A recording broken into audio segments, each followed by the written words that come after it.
My name is Nimota Raji Gambari. I'm the founder of Nimota Care Foundation in the Akute, Ogun State. I am also the CEO of Nimota Care in Canada, Ontario to be precise. Today we are lecturing, doing workshop on healing journey for abused women and men. Healing journey for abused women and men. I am a registered social worker and a psychotherapist in Ontario, Canada, and I've been in this field now since 2009, 2017. I've been in this field. I do counseling, I do family mediation, I do therapy, mental health. I focus on mental health because a lot of people are going through mental health issues, both home and away. So, and not a lot of us Nigerians are into the field, and not a lot of us are really interested in the field, but it's a very lucrative field to be in, social worker. And I'm privileged and I'm happy and I'm passionate that I am a registered social worker and a psychotherapist in Ontario, Canada. And today we are going to talk about so many things. How do you heal? Báwo lèèyàn ṣe máa heal tí èèyàn bá jáde nínú abusive relationship, àti pé kí làwọn nǹkan gangan tá máa ṣe láti lè support ara wa during that healing period, healing process tí a bá kúrò nínú abusive relationship. Abusive relationship kò pín sí just only relationship ọkọ tìyàwó. It's not just only about relationship between husband and wife. It could be about friends as well. You could be in an abusive relationship with your friends. You could also be in an abusive relationship with your children. So abusive relationship doesn't only stop at intimate violence. It goes much further than that. So we are going to talk about how we're going to heal. What are the therapies that we're going to do for ourselves?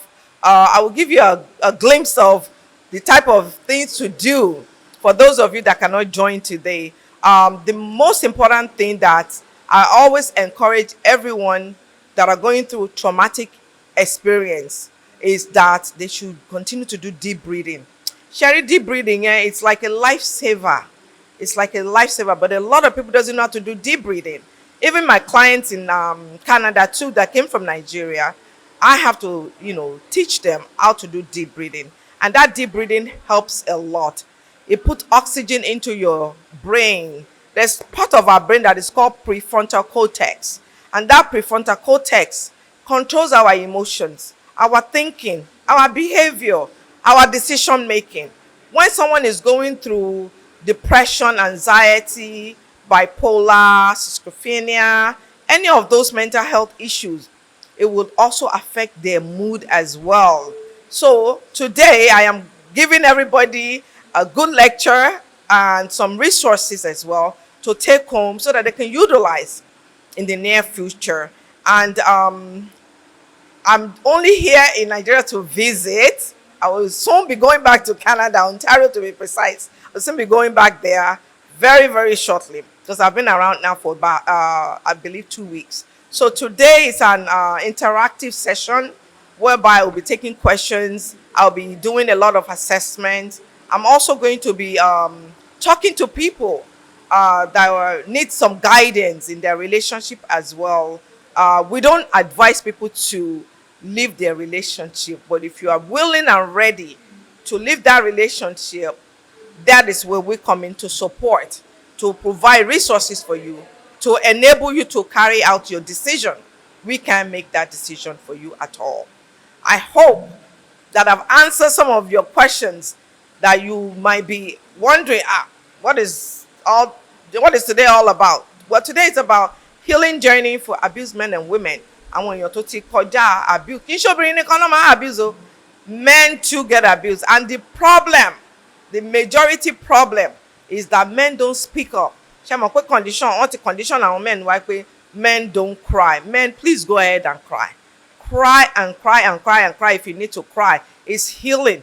It is not a sign of weakness. It is a sign of strength. Sign of strength because it cleanses you, it calms you down, it resets your brain and your emotions. But if you are holding it in because of what society decided for you, you're making a very, very bad decision for yourself. And it's not going to benefit you in the long run. So it's always good when you have when you experience emotional distress. It's okay to cry. Cry. Let someone see you. Talk to your family. Break down. Cry. Let your family validate your feelings. If you are hurting, tell them I'm hurting. Let them validate it by saying, oh, I understand how you are feeling. I understand that this is painful for you. Rather than, babalagbaja kílẹ̀ sunkún fún ọ̀rọ̀ yóò tẹ́kùn náà. Ní láti sunkún. We don't need to do that. We need to stop doing that to people, especially to our men. We need to stop. We need to let them express their emotions. If they don't express their emotions, it will leave them very vulnerable mentally, physically, and emotionally. It will leave them very vulnerable. Our society, wọ́n ní kí ni ọ̀dẹ̀ ni wọ́n ti fi pátá nà lórí. Àgbẹ̀ udánilẹ̀, òun ló ń wọ skẹ́ẹ̀tì nínú ilé ọkọ, ìyàwó ẹ̀ ló ń wọ ṣòkòtò. All those kind of negative talk that our society imposed on men allows them, makes them not to want to talk about because of the shame and the dislabeling of them being a child, them being inadequate men, result in them not being able to express themselves to the public like, hey, my wife is abusing me.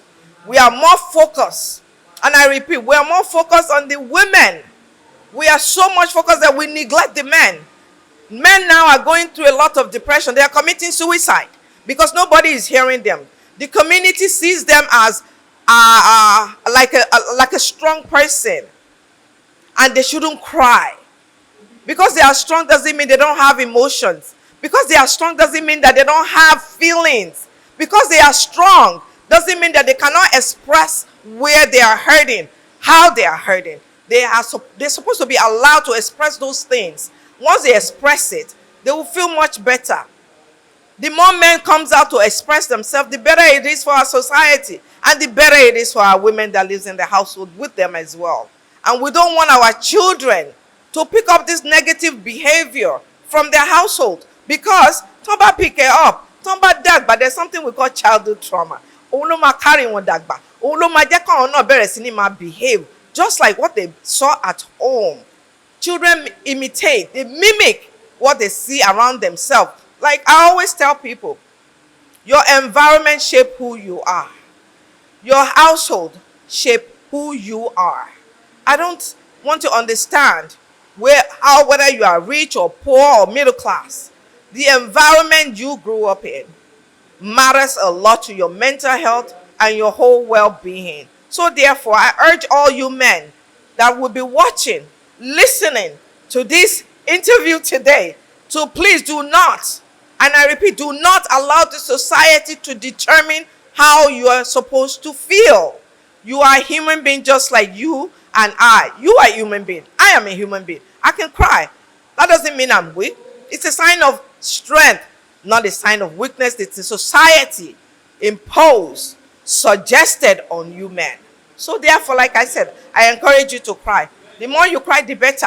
You need your mental health to be a good father to your children. You need your mental health to be a good mother to your children. You need your mental health to be a good father, a brother, and a sister, and uncle to your whole family. So therefore, I encourage you to express your distress. Don't hold it in. Express it out so that people can support you. And you, the community member, do not say negative things to a man that you saw that is going through an emotional distress and crying. Do not look upon him as a weak man. Do not look upon him as a weak man, because they are human beings just like you. The same way a woman hurts is the same way a male hurts. The same way a man hurts is the same way a woman hurts. So what is the difference? Why are we separating it? Why is the society separating it? Because they are male? No, they are human beings too. We should treat them as human beings. We shouldn't treat them as if though they are Superman, that should not cry or don't have emotions. We should let them express their emotion the best way they know how. So don't let us silence our men. Don't let us silence our children that are growing up.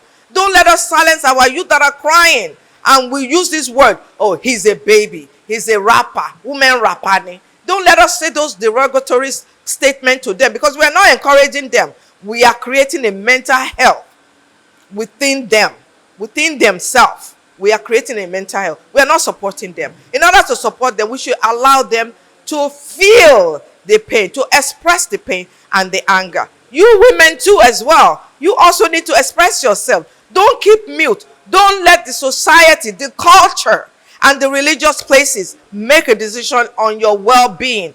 Your health is in your hand.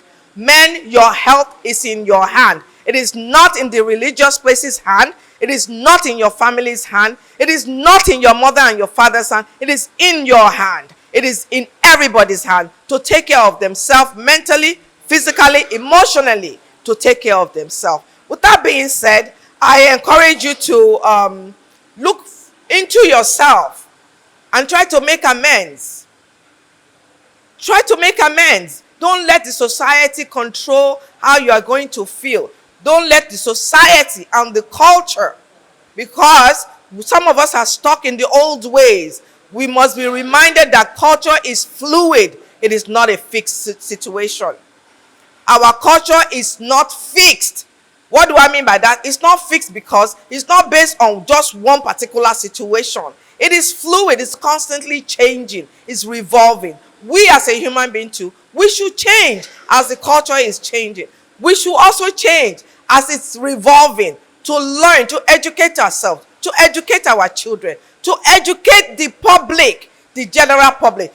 That one is left for the government to do, to educate the general public. The job I'm doing right now, it's not really my job, but at the same time, it's my job as a social worker to be an advocate, to be an empowerment, to be a supportive person to my community, both home and away. This job that I'm doing today is not really my job. It is the government of Nigeria's job to express this situation out, rather than keeping mute and silent. Those people in the welfare department should go a lot further to educate themselves on mental health. Counseling is different from therapy. Counseling is different from therapy. I repeat, counseling is different from therapy. If one size does not fit all, that is what I'm seeing here. That is the pattern I'm seeing here. One size does not fit all. If I'm having an headache, doesn't mean the headache is going to be responding to Fensic or Panadol. Maybe I need to sleep. So the government, the welfare system, the welfare department in Nigeria as a whole need to do more. They need to do more. They need to advocate for the people of Nigeria by doing presentation on mental health, doing presentation on abuse, to let people come in to learn. Because if they learn, then it will be easier for the men to come out and say, hey, my wife is doing this for me. He's doing this to me. I'm experiencing this in my household. But because there's nothing like that, right? Because of the shame of kini ká ti gbọ́ pé ìyàwó mi ń bá mi jà nínú ilé, ó ń nà mí. Kini ká ti gbọ́ pé ìyàwó mi ń ṣépè fún mi nínú ilé. Things that but if we encourage them, if the government encourage the men to come out and speak up for themselves, I trust you, the percentage will be much higher than the women. The percentage will be much higher than the women, because some of women, they are very aggressive. They are passive aggressive, but they are not assertive. They are not assertive. We all need to be assertive. Assertive being in tune with ourselves. Kì í ṣe gbogbo nǹkan náà ni argument. Kì í ṣe gbogbo nǹkan náà ni ìjà. We need to listen. That's one thing I found here since I've been coming, that people don't listen to each other. Communication, lack of communication is very high. Unless we fix that communication, that is the only way the relationship will progress in a positive way. I hope everything that I've said, I've covered it. And I hope that you guys take few things away from here. I'm challenging the government to come up with some kind of a solution. Maybe to do like a workshop on mental health, to do a workshop on violence against women and men, not only women, because we're too much into women. What about the men?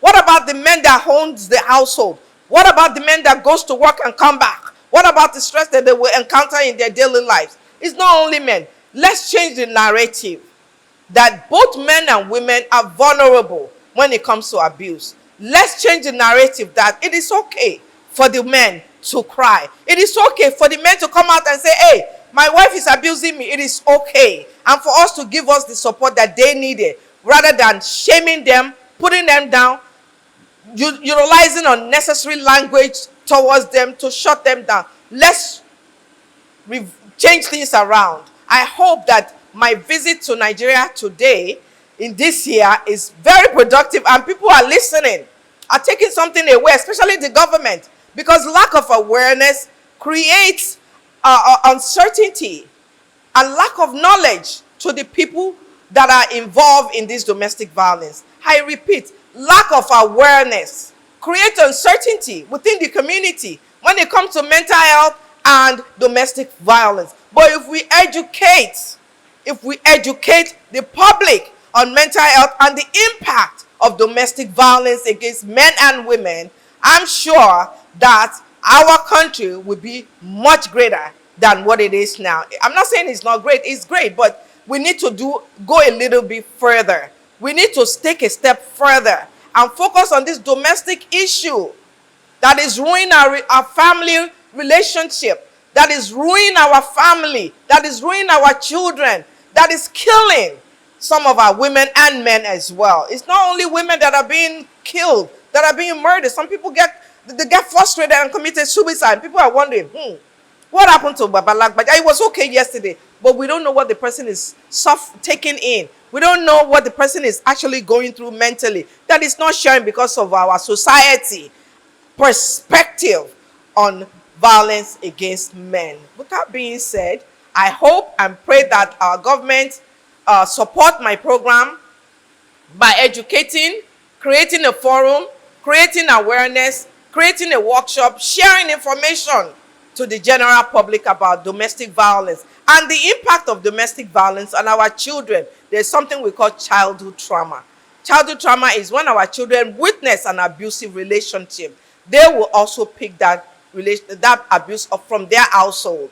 And some of them will end up having personality disorder, depression, anxiety, bipolar, and many other mental health issues. So don't let us damage our young ones, our future of tomorrow, by neglecting the impact of mental health and the impact of domestic violence against both men and women. With that being said, thank you so much for listening to me.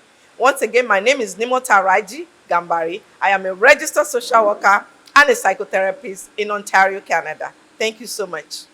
We're going to talk about so many things, and we're also going to do exercise. And there's one thing I also want to introduce to all of us as well, which is meditation. I'm sure we're going to meditation. Don't worry, you're not going to sleep. You're not going to sleep. And there's another one that is in the program. It's called progressive muscle relaxation. For anybody that has gone through any type of trauma, there's something we call anxiety, depression, mood swing, personality disorder. All those things are a result of abuse or any type of trauma, any type of traumatic event that the person encountered. Any type, there will always be those few things coming up in that. There's also PTSD as well. There's also flashback. There's also intrusive thought experience after the trauma, not while the trauma is going on. But a lot of people, they don't understand what PTSD is. They don't really understand the flashback. So all those things we're going to cover, inshallah, today. You will definitely get a resource. You will also get a resource of the PowerPoint and other resources that you can utilize in your respective places. Emma Binto Ibomi Bakoju. Emma Wanima translate everything in Yoruba. For that follows me on Facebook, you know that my program is always both Yoruba and English. So I will try my best to translate everything to all of them. Just talk based on my own thoughts, my own feelings, my own ideas. I don't do presentations like that. I need to back my presentation up with facts. And these are the facts that I found. And there are recent ones too, which say that recent findings reveal that 82.3% of the respondents agree that the economic dependence of women on men is among the major causes of domestic violence. When a woman is not self-sufficient, what do I mean by self-sufficient? Tí ò dá dúró lórí ọwọ́ ẹ̀, tó jẹ́ pé everything is just on the husband. Tó bá fẹ́ tọ̀ husband, tó bá fẹ́ shoot husband, everything. Ẹ jẹ́ kí bàbá yìí will resolve it. There is no that self-love, self-independent in that household. Ẹ wá imagine, tí abuse bá máa wọ̀, the man will use that power because the woman doesn't have any power, doesn't have any contribution in the household. The man now has the power above the women. That's part of imbalance of power. Imbalance of power also includes age difference. Age difference is if you are 10 years older than your wife, there is going to be issue in that relationship. Because any of us are now, it doesn't necessarily mean because you are older than that person, you know more than that person. A younger person can also be more knowledgeable than you as well, because everything is revolving. And majority of people, they have lost the skills of previous one.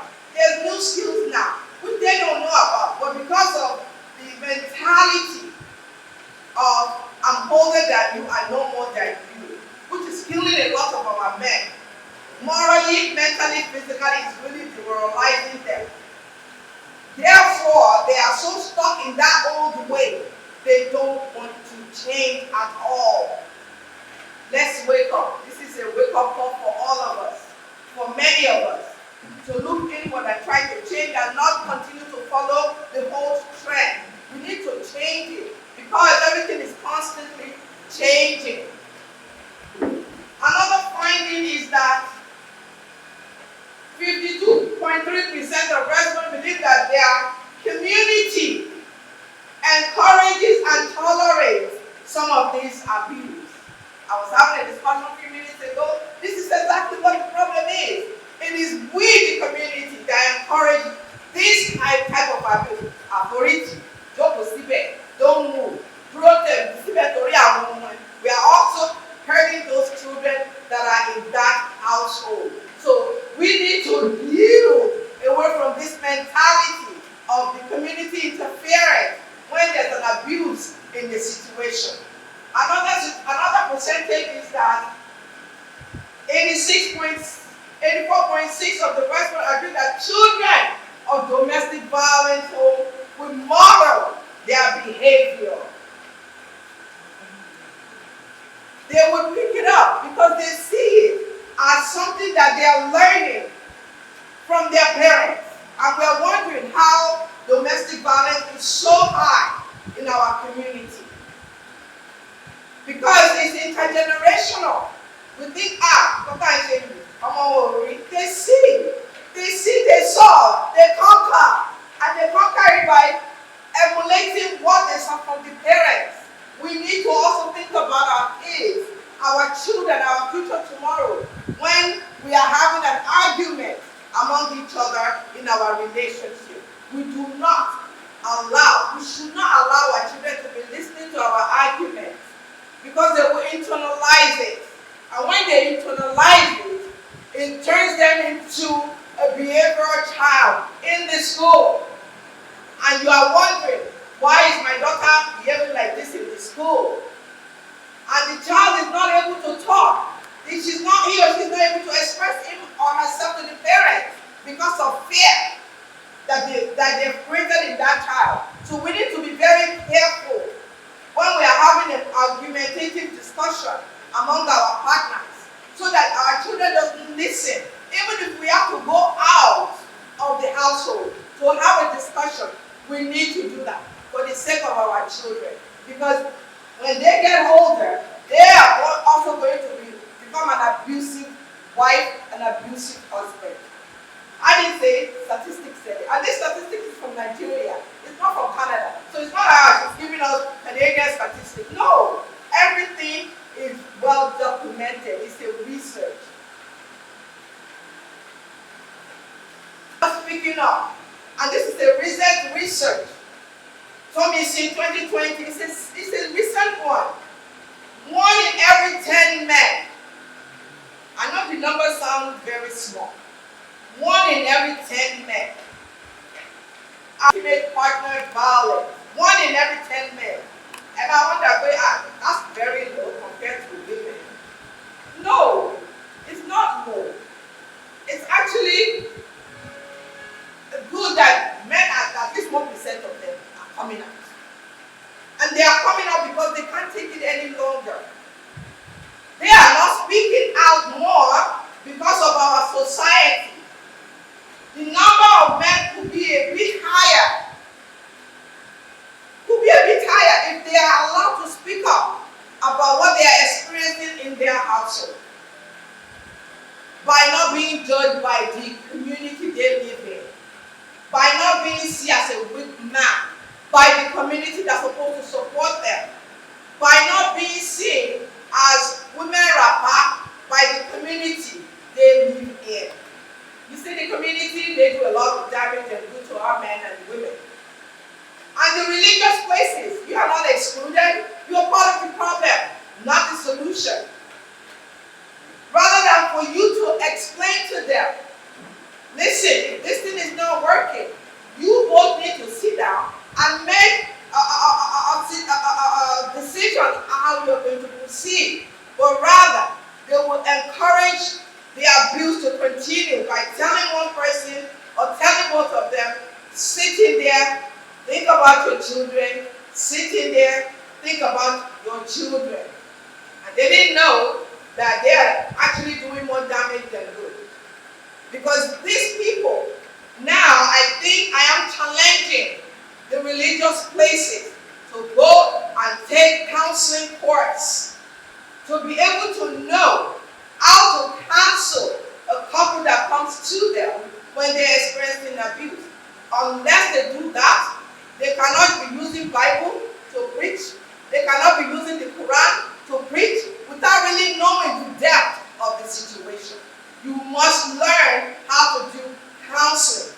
Counseling is not based on certain verses in the Bible. Counseling is not based on certain verses in the Quran.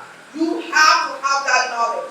You have to have that education to know when to ask a question, the open-ended question, the closed-ended question. Not just you talking. Listen to the couple. Listen to their problem. And then be able to guide them in the right path that they are supposed to go. Versus imposing the religion on them. Oh, in this so, you shouldn't do this. Even in the Quran, it says if your relationship is no longer working, find 1 or 2 people to sit with you and wait 90 days before you move on to another relationship. I'm sure the same thing is in the Bible too. Therefore, we shouldn't be using the religious places as a place of refuge.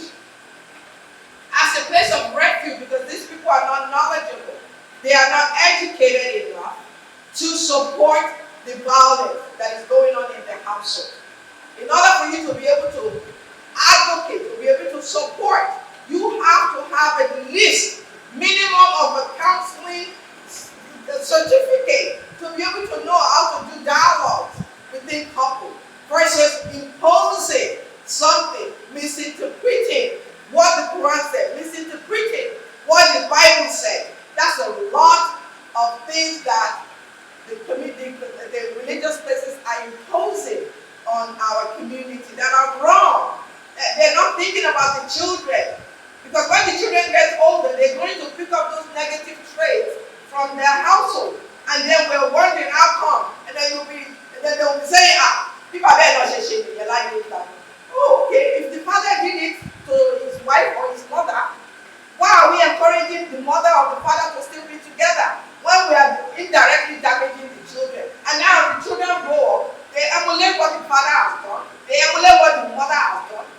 continue in their relationship, destroying another human being's life.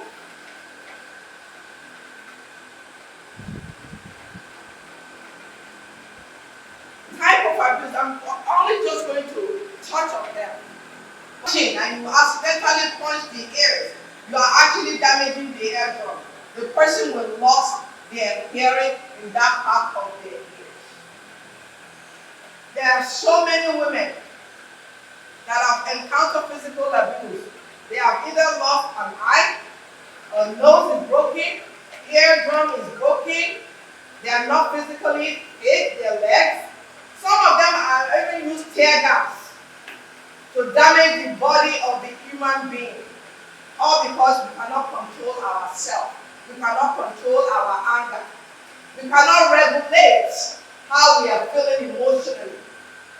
We need to be able to learn how to regulate our emotions when we are going through anger. When we are experiencing anger, we need to learn how to regulate. And how do we regulate? We take a deep breath in, we take a deep breath out. I am going to teach us how to do deep breathing properly. Because if I'm to go around and say, show me how you do deep breathing, I can guarantee you 99.9, nobody will get it right. And it's very essential to take that step back. When we know our limits to anger, when we know that we reach a peak, everybody knows their endurance level. Every single one of us knows their endurance level. When you reach your endurance level, do not let anybody push you further. Stop right there, take a step back, and do deep breathing to stabilize your emotions. I hope I'm clear on that, regulating your emotions. Because when you don't regulate it, that is when you start swinging, you start using verbal languages, you start doing all those things that will do damage. Your mama suffered, once it's said, you can't take it back. But the person that is said to will continuously remember that statement. It will continuously play like a radio in that person's mind. Next please. The verbal abuse causing fear. So what to shake in the body so what to shake, I'm not giving you anything. That's when the fear is being imposed on the individual and it goes across the board. The wife can say, if it's the breadwinner, she will use that. Remember I said something earlier? Power imbalance. Yes, power imbalance is surfaced again in verbal abuse. In any type of abuse, there's power imbalance in that relationship. One person is too silent, while the other person is very aggressive. Another thing is social isolation. You've got to I better not see you go anywhere. If a family function is holding, you are not going. Why is your partner isolating you from something that will make you happy? Why are you isolating your husband from something that will make him happy? We shouldn't be doing that. We're supposed to allow our own individuality to showcase. Every single one of us have their own individuality, what sets them apart. And what sets you apart from me is different from what sets me apart from you. We are not the same. We should be able to allow our partner to have that freedom rather than verbally abusing or even gaslighting, trying to make the victim as if they are crazy. No, it's not the bill. I don't know. Well, the person actually said, me.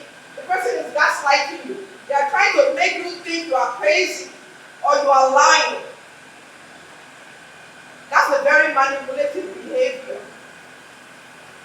Especially when you don't know that This person is manipulating, is trying to twist my brain. My mom won't touch my brain, trying to make me look stupid when I'm actually right on what I am saying. When I'm actually saying the fact, but the person is trying to change the narrative to suit him or herself. Therefore, gaslighting comes in. Trying to change the person's behavior or trying to change the narrative to suit him or herself. Another thing is when you need to know everything. Needing to know, sometimes we have our own individuality to have our own privacy. We all should have our own privacy. Not everything I share with my husband, and definitely not everything my husband shares with me. It doesn't mean we don't love each other. It does not mean we don't love each other. All it means is that I have my own individuality and you have your own individuality. But if it's only about your personal things, you don't need to share it. If I hear about it, I won't get mad. But if I'm demanding, constantly demanding that I need to know what you are doing, why you are not sharing yours with me, excuse me, is power imbalance. If I'm sharing with my husband and my husband is not sharing with me, we have a problem. We have a communication problem. And I bet you, if you play that same game with your partner, you won't sit well with them. They will get furious. Oh, you come for me. Oh, she back for me. Oh, shower for me. Oh, take it money, mama. Which is the same thing they just did to you. That you kept quiet. And you didn't go further with it. You didn't run away with it. You didn't over-exaggerate the situation. You take it calmly, even though you are not happy with it. You take it calmly. But when the same situation occurs to them, they can't take it. Expect anyone to be sharing their family situation with their partner unless they want to. If there's a situation in my family, between me and my sibling, I don't have to talk to my husband about it. That is my business with my family. But if I want to invite my husband into it, I have to be very careful. Because that same information can be used against you in the near future. So it is very, very important to know your husband, to know your wife, and be able to understand what you can share and what you cannot share. Emotional abuse, yelling, public embarrassment. Down here, and I go, oh, you go to Shien, oh, you go to Yahweh, oh, you go to the family here in public space. That kind of a language should not come from a relationship. Should not, under no circumstances, should come from any of the partners towards each other. Name calling, giving direct order. I don't know what to say. Not taking it for me, no. So I shake on them, you can come and talk to me. That's direct order. Relationship is not like you are in a military place. Your relationship is supposed to be your sanctuary, a peace of mind environment. Where you go home, enjoy yourself. It's not supposed to be a controlling, a direct order. It's supposed to be a relationship of dialogue. Okay, now look at me, don't you look for me. And we're just taking advice. We are talking to each other. We are engaging with each other, politely engaging with each other. Argument will come, we will resolve the argument in a very assertive way. Not in aggressive or passive aggressive way. In a very assertive way. What do I mean about assertive? Assertive is knowing yourself. Communicating in a positive way to each other. Knowing your needs. Knowing your partner's needs. Validating your partner's feelings. Validating your own feelings as time. And explain thoroughly. It also entails listening.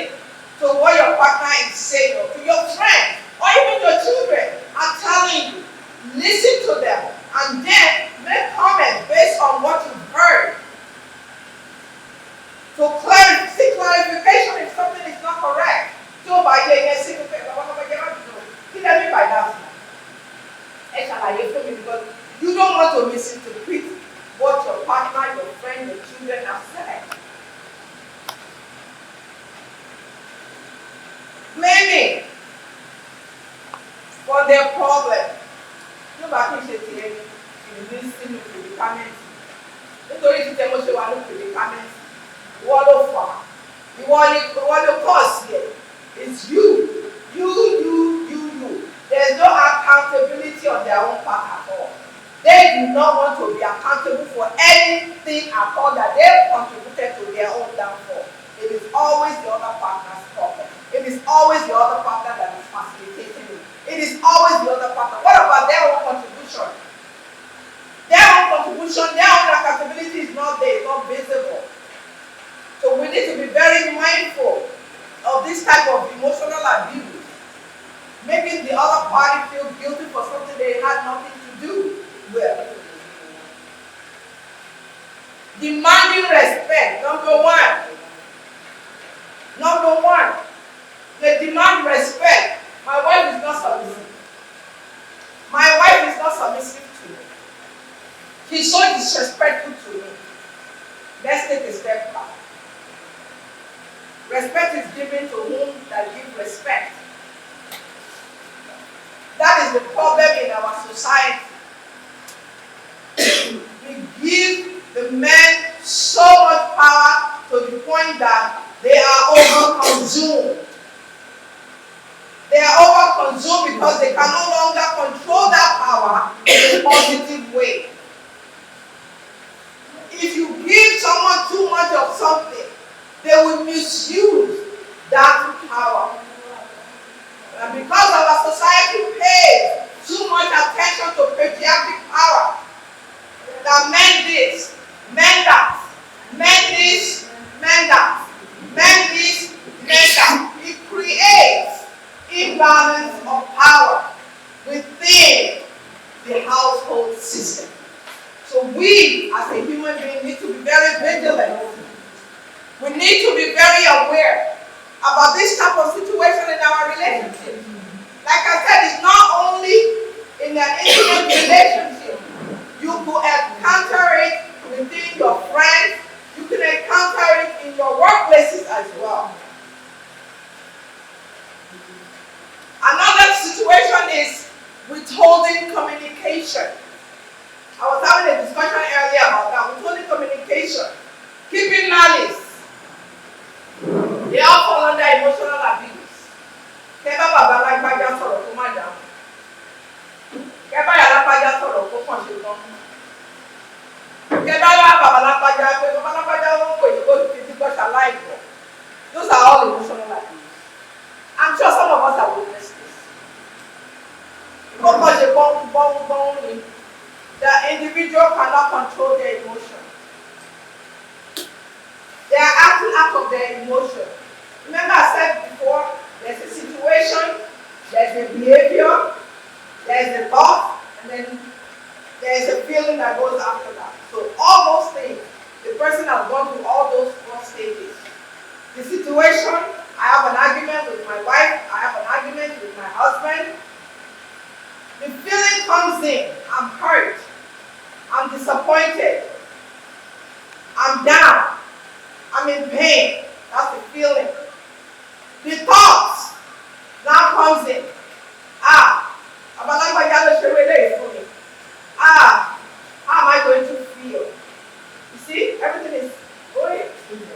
It's like a domino effect. Then the behavior now comes in. Situation, feelings, thoughts, and behavior. The behavior is the last. When they have gone through those 3 stages, then the behavior starts coming. That's when they start showing you withholding in communication. They bá bá wọn sọ̀rọ̀ wọn ò ní gbọ́. They bá kó wọn ò ní dáhùn. They bá ní kó ṣe nǹkan fún yín wọ̀n tí èlé ṣe máa wọ̀ yín. Kẹ́ máa kúrò lẹ́gbẹ̀ẹ́ wọn gan tí wọn ò kí àwòkọ́ ẹ̀ wọn ọ̀rọ̀ yín. They need to be empowered to do so many things for themselves. Our men need to be supported to do things for themselves.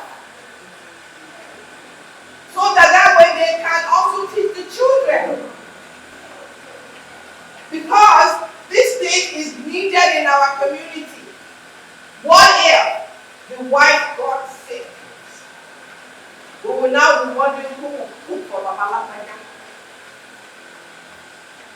Our community, our culture needs to be revamped. Our community, our culture needs to be looked into. Our community, our culture needs to be changed or amended. When we see a man cooking in the kitchen, we automatically believe, your work is pattern of the when it is something that the guy enjoys doing.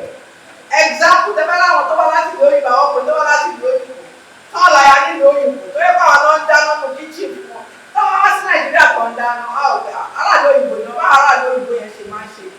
Hello, it's not that. We should encourage our men to cook, to learn to do things. This creates bond in that relationship. This creates intimacy in that relationship. How come you don't get in the kitchen? How come you don't touch our jacket and support it? But because our society has defined a role for the men and the women, so anything the man does is the rules the society defines. Anything the women does is the rule the society has designed for them. We need to yield away from what society are doing into our relationship. We need to create our own self-individuality. We do not need to live up to the norms. It is the society that created the norms. It is the society that will create the norms.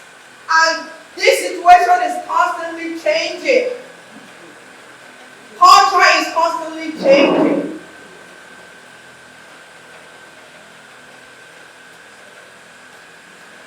Our culture is constantly evolving.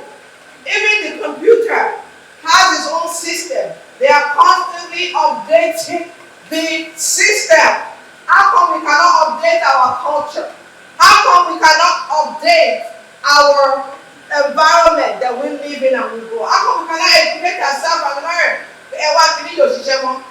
Especially with these new children that we have now, our culture does not abide by them. They see it as what? That is yours. That you guys are old school. They don't see anything that concerns them regarding that because they don't believe in it.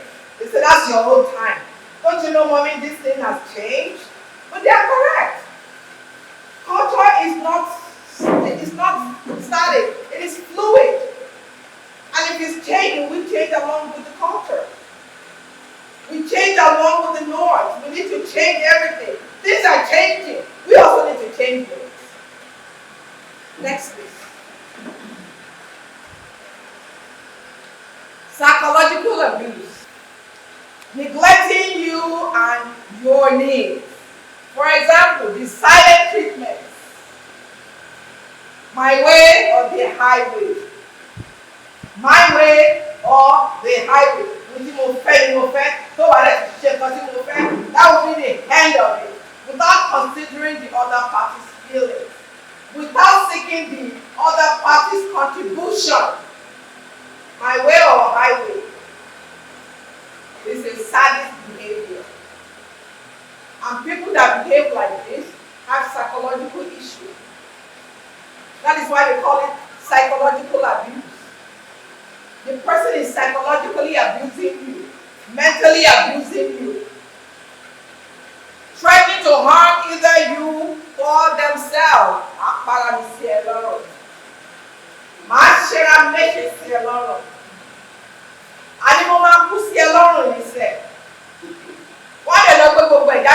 They want to, some of them will actually go through it to create that psychological effect on their partner or their friends. So we need to be very mindful. Pay attention to all these cues. Angry outbursts meant to frighten you, throwing things, punching the walls. How come I go when you're so unexpectedly? Woo! My these are all psychological abuse because wá lọ́wọ́ mi bẹ bàbá lágbájá kòkè. Ẹ̀yẹ́ àdúgbò ẹ̀jẹ̀ tẹ̀lé mi, ìyàwó mi ó tún ti bẹ̀rẹ̀. Gbogbo tíbi ilé ló ti fọ́. Ọkọ mi gbogbo tíbi ilé ló ti fọ́, gbogbo àwọn ló ti fọ́, gbogbo ló ti dùdù mi gbámbám. These are all psychological abuse. Remember I said earlier, it's power imbalance. Usually, one person has more than the other. And when one person has more than the other, you will experience all these abuses. Next please. Don't worry, you will get the power points. Financial abuse. I'm a boy, you have me money your head. I'm not going yesterday. God of the real. You have no right to even ask for your money. Borrow me money is different from giving me money. Borrowing me means my father. Giving me means I'm not giving you back. There's a difference. But some people, some men and women will go, hey, Joe, I'm going to go and sorry, brother. They want to get all over your top. Hey, God of the real. Everybody's very old, you buy while I'm paying. I'm going to show you what you're going to do. You'll start coming with that verbal abuse. Ṣé wọ́n lè bọ́lú máa kọ́kọ́ lówó ni? Àwọn ẹgbẹ́ máa fọ́kọ́ wọn lówó jù báyìí lọ. Àwọn ẹgbẹ́ máa fún ìyàwó wọn lówó jù báyìí lọ. But remember, a debt is a debt. You borrow. And we need to be consistent in our work. When you borrow, you give back. You don't want to keep taking, and taking without giving the person back. Àwọn ajẹ́pẹ́ ni o lè sọ tó bá sọ̀rọ̀ ìgbà tí ní gbàs physical abuse. Ó jẹ́ gbọ́dọ̀ béèrè owó ẹ̀ lọ́wọ́ ẹ̀. Ó jẹ́ pé tó bá béèrè wọn èmi onítọ̀ yẹn kan máa ti ká sókè pé kí n máa lè béèrè owó tí yàwọn lówó mi tẹ̀lé ó ti lè lọ́dún méjì sí i tẹ̀ béèrè wọn tẹ̀ ti yáàfì ẹ̀ fún wọn kó wọ́n máa kówó jẹ lọ. When the problem is so much to the point that the person is becoming now afraid to ask for his or her money. Ẹ̀rọ àwọn ẹlẹ́dùn wọn ní pé fún mi ló wọ́n ṣe business. Don't worry, darling, I'll give it to you back. That's another trick. I'm teaching you guys. Ask you money. Because I won't take that money. Ask you money. Oh, I will be very manipulative. Oh, yeah, 100,000 over you. Oh, yeah, father. And that's it with your good father. Hey, when you tell you, hey, what you told me is greater than the small money that you just want. Tó bá tún yá o ẹ̀dá ọmọ yá lọ́wọ́ dá padà. A tún bẹ̀rẹ̀ àjọ yàjọ ṣé mo ní 500,000 lọ́wọ́ ẹ̀ ṣé mo kọ́ ti build the trust in you lọ. And because of the build the trust in you, you will be more inclined to borrow the pay. Wọ́n yẹ kó jẹ́ ẹ̀kọ́ ẹ̀yẹ kí ló máa ń bá wọn sí kúkẹ́rẹ́ ẹ̀ náà sí lọ́pàá you went and collected and you gave it at 500,000. He gave that money back to you. Even when they will give it back early, it's manipulating. So bá a tó stage kan àgbọ̀ business contract fún mi. Ó lè gbà lójú tí kò tán. Owó orí ẹ̀kọ́ ọ̀gbọ̀n mo ní 10 million. Ẹgbẹ́ tí ń gas ni ó ti train mi nípa láti rẹ̀. 10 ló lọ or 20. Ó ti build the trust yín láti ilẹ̀. So èyí náà ti feel comfortable kó máa dá owó yẹn padà. Ẹ wá lọ sí báńkì ẹ lọ gba 10 million yẹn ẹ kó fọ́kọ yá ẹ kó fún yàwó yìí. Ẹ wá ń béèrè owó àwọn akọ́kẹ́ ní problem ṣé ìfúnyàwó yóò dá padà. Ẹ mẹ́rin. Ṣé ẹ wà ní ọmọ tí mo sọ? Ó ní ogún pé èyí tí mo yá lọ́wọ́ ẹ̀ ṣe yóò dá padà máa délé ìná padà fún un. Ló wá ń gbé fún un. Another year went by. Babalapẹja 10 million yìí. Ó yẹ oṣù tí sọ pé má bìí. Má bìí tó wá tún bí nínú ìní fún ẹni owó ni. Kẹ́rin kó wọ́n ti build the trust they going higher, so you have to be very careful. Only give what you can dash out.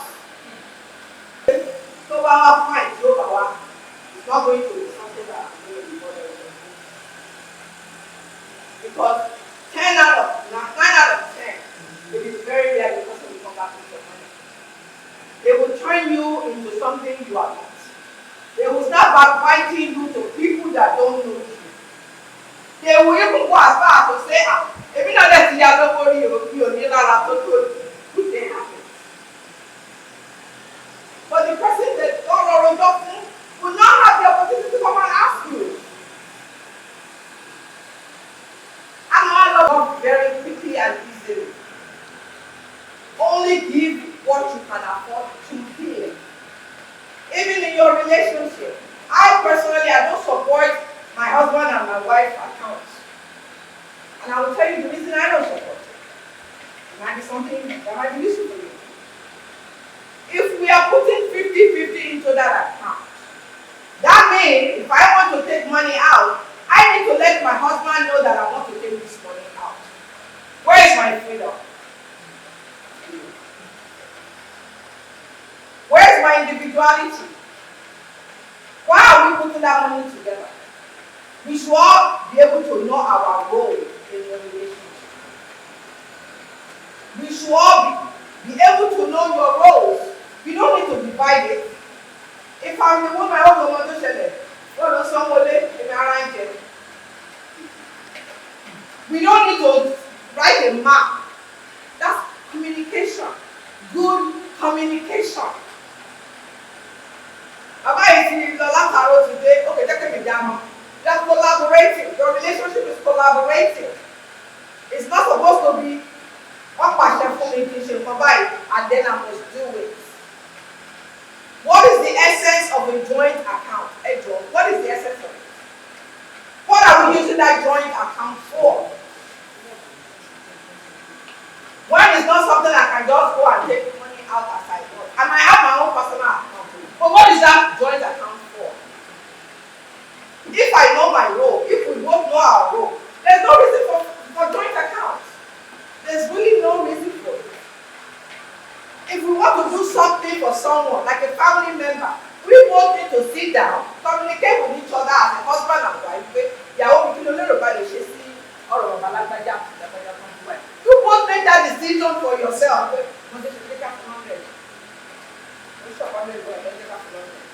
That is communication. You are not seeking permission from him or her. You are communicating. Remember, you both are partners. You both are partners. In the of our relationship, as a partner, you make a decision wholly. Not somebody making a decision for you. You make your decision wholly.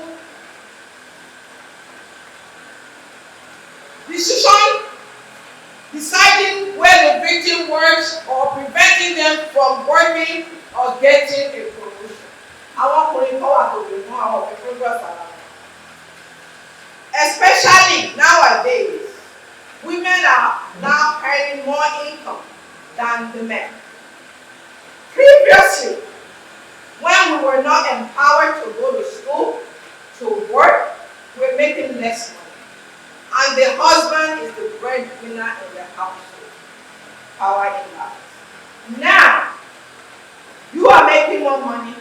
Your husband might not be making as much as you do. There's power imbalance in you, but there's a way that power imbalance can be avoided. Good communication. So therefore, nobody will know who earns more than the other. If there is good communication. Obìnrin tó bá ní good communication nínú household ẹ̀ ó lè jẹ́ òun ló ra aṣọ ló ra everything sábà kọ́kọ́ mi ló ra ẹ̀fọ́ ẹ̀jẹ̀ mi náà bàbá yìí náà ètò ṣe good communication. Good communication. Even bó tẹ̀ jẹ́ pé òun gbọ̀ngàn ló ń pẹ́ gbogbo bùkátà ló ń lé, she's still able to communicate that, listen, I know I'm making more money than you, but don't worry, I got your back. I will support you. Ìyẹn tọkọ yẹn náà bá ṣe dáadáa sí. Ìyẹn tọkọ yẹn náà bá ṣe kí ló bá ṣe dáadáa sí. But tí ọkọ yóò bá ṣe dáadáa sí, don't expect something back in return. Òkú òkò ní ṣe ṣàlàyé ni wọ́n ní wá dáadáa. We are going deeper. When you have gone through all those abuse, the financial abuse, the verbal abuse, the physical abuse, the emotional abuse, the psychological abuse. When you have gone through them, you find yourself in this transfer aggression. Transfer aggression. A di pé àwọn yìí lọ́jọ́ tayá lọ́dẹ sọ ẹbẹ̀ sí ní báyà. Any little thing. Why is that come? You start taking the issue on your children, innocent children. You start becoming aggressive towards your children. Tẹ́ bá tún débi iṣẹ́ kọ́, àwọn colleagues yìí tún dáràn. Tẹ́ bá tún débi iṣẹ́ àwọn colleagues yìí wọ́n tún dáràn. Wọ́n bá kí yín lásán, ẹ̀kọ́ tí ẹ̀ lè má dáhùn bí kẹ́tẹ́ tí wọ́n ló lọ. Tẹ́ bá gbọ́ lágbájá òkí mi ní, mo kúkú kí ni. Irọ́ òkí mi, tó bá kí mi ní mi ní sọ́wọ́ kó kí mi, àyànfà. Kí ni mo wá sọ pé lè tó yẹ? Not something small. Because of the aggression that he or she is coming from home, they will now transfer into their surrounding. Innocent people. Ọ̀gá wọn ọ̀daràn. Ó lè jẹ́ iṣẹ́ tó ń ṣe. The job that the husband, the employer is giving them is the same, nothing, maybe one thing. The ọ̀gá yẹn kàn hard, you see. It's wàhálà. Ọ̀gá dé nìyẹn, máa gbéṣẹ́ fún mi ṣe oríṣiríṣi. Kí ẹ ṣe tó tún hard fún mi sí mo ti fẹ́ ní táì láti fi ṣe fún ọtí ẹ̀rọ tèèyàn rárá, ọkàn hard iṣẹ́ fún mi. Simple things. Okay, no problem, I'll get it done. But because there's aggression already at hand, there's a situation already at hand, the person is battling within him or herself. The aggression will now go towards the employer. Ẹni tó bá wọn ṣiṣẹ́, tí o mọ nǹkan tó ń ṣẹlẹ̀ nínú ilé wọn, tí o náà ìdí àrárá pé wọ́n bọ́ kọjá, wọ́n bá yàwó jà, tí o náà ìdí any type of abuse, tí o náà ìdí àpẹ́ ẹni ẹ̀sẹ̀ go to abuse, ẹni ẹ̀ ló máa become a victim. The employees, agbẹ́ni tó nílé iṣẹ́, tó pa àwọn èèyàn síṣẹ́, tó lè ti experience domestic violence. Àwọn òṣìṣẹ́ wọ́n ti dáràn, àwọn wọ́n ti kó bá àwọn òṣìṣẹ́ báyìí because any little thing táwọn yẹn bá ṣe, that aggression will go to them. In fact, both gbàs ọmọ máa ń na ọmọ tó ń bá wọn ṣiṣẹ́, àwọn òṣìṣẹ́ wọn máa ṣépè fún wọn, àwọn máa ṣépè lálẹ́ ìpè níbi tí fún wọn because of the anger that they have hold inside of them. They are not able to explode in their household. They will not explode it out to their employee. But to their family members. Wọ́n lè jẹ́ pásíkò yẹn làbúrò wọn kò pé àti mú kan níbi. Kí ló kọ́ mi fún kàrẹ́? Ṣé wọ́n ti kọ́ mi jẹ́ ta? Kí ló tó kọ́ mi fún sè? Ọ̀ká àǹtí mi ẹni sùúrù. Bọ̀dá mi ẹ̀dẹ̀ ní sùúrù. Kí ni mo ṣe mú kan ní kí n bẹ̀ yín wò ní? Okay, lè bẹ̀ mí ò yẹ kó okay, gbà àgbàgbọ́dẹ̀. Because they're not able to control their emotions. They're not able to regulate it. They are over-processing the situation in their household, in their mind. And because they are over-processing it, the behavior will show up in whomever they come across. That's what our client tó jẹ́ pé à ń tọ́jú àwọn tó ní mental health. Tó jẹ́ kọ́kọ́ wá lè ti nà wá ní ó ti nà wá fẹ́ kú fẹ́. Client yẹn dáná wá kọ́ wá pé okay, alright, we won't put our full self into that client. We won't put our full self into supporting that client. That client will not get the best of us because we are not at our full capacity. So we need to be mindful. Another thing they will do, binge. And he said, pé báyìí lẹ́yìn máa put on weight. Ló ti jẹun. Ajẹun láàrọ̀, ajẹun lọ́sàn, ajẹun lálẹ́. Bójú ọkùnrin ni, bójú obìnrin tó mọ tí mu, á tọ̀nà rẹ̀ jọ alcoholic. I'm a drink round the clock. That's what we call binge. Drinking round the clock, eating round the clock, excessively, doing things excessively. And the worst part of them all, for someone that can no longer take abusive relationship, They will engage in self-inflicted injury or self-inflicted behavior, SIB. Self-inflicted behavior or self-inflicted injury. Self-inflicted injury entails biting themselves. Oh my God, only more than coffee yard. Only more blade coffee yard because they want that pain to come out of their skin. They want to experience that pain within themselves. The behavior is when they will try to commit suicide. Or they have actually committed suicide. That is the behavior. But the injury, they can stab themselves, they can scratch themselves, they can bite themselves, they can do a whole lot of things to express their anger on themselves. And the behavior, which is the suicide, they're just fed up with the whole situation. That is when you see people going to third mainland bridge committing suicide. And people are wondering, and the worst part, for the community to do better, they had more into that situation. They had more by allowing that person to carry out that suicide. I am a suicide intervention certified. I don't know if they have that type of training here in Nigeria, and it is very important. Area to do see ori edge to first jump down, and you guys are just rushing there like this. FM down.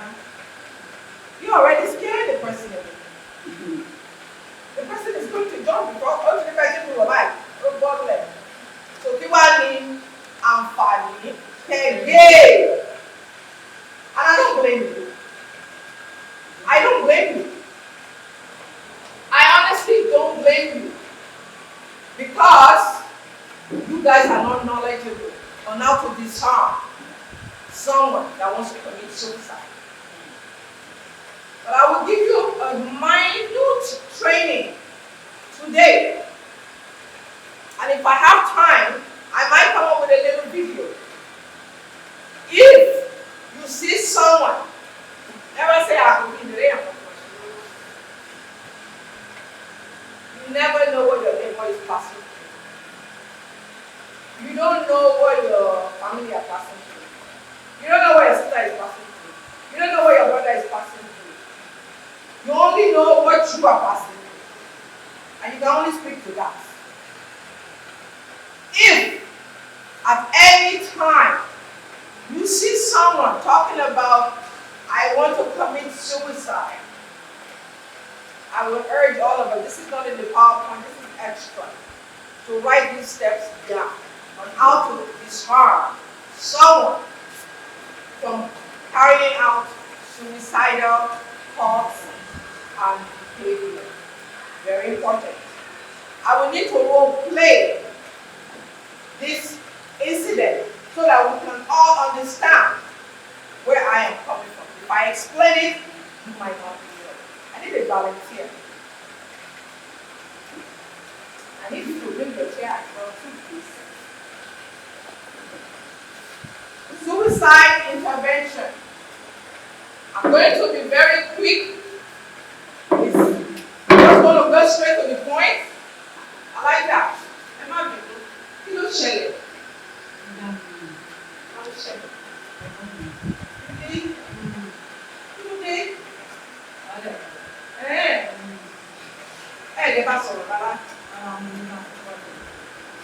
Really? Oh, that will be the gum. Oh no, Gary.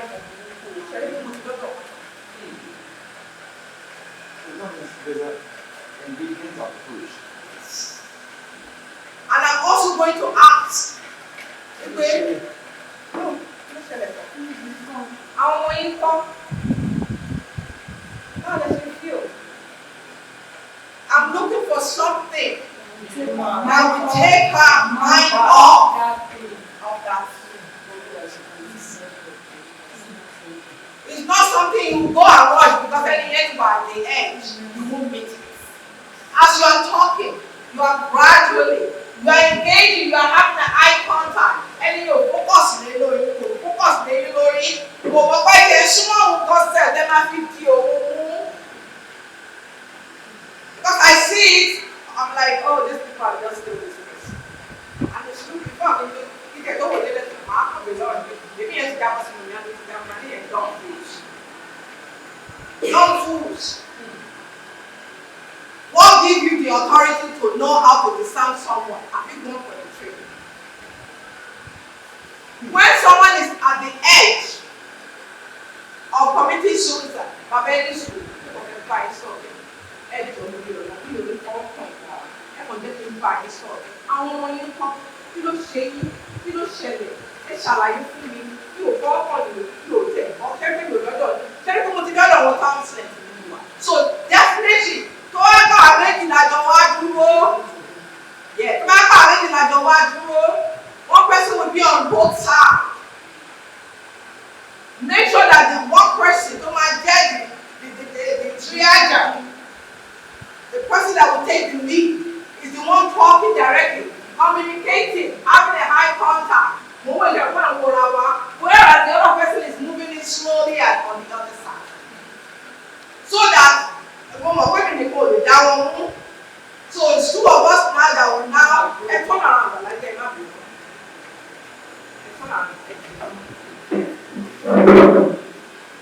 And then you mean the other side. I'm coming from this angle. The other person is coming from the angle. What is our aim? Our aim is to go under. We have to be very fast. Or hold the person's shirt. We have to be very fast. We have, if you are not strong or can do it. And if you don't have training, you can do it. If you don't have training, you can do it. You have to be able to hold on to actually tongue so tight to the point where you can support and you build that person out. Not pay your 100. Not pay your tongue and then at the end of the day, the suicide was carried out. So what is the essence? I hope the way I've taught you guys here today about discerning taking back and educate. Because it will be our family. You first have to engage, verbally engage with eye contact. Because the eye contact is what is going to slow the person down. As long as the person is engaging, you have the power. You are engaging, you are not walking fast. You are engaging, you are talking, you are having eye contact. You are having eye contact. You are having eye contact. Whereas the other party too is bare. One of you have to yes. One of you have to hold the person, contain the person.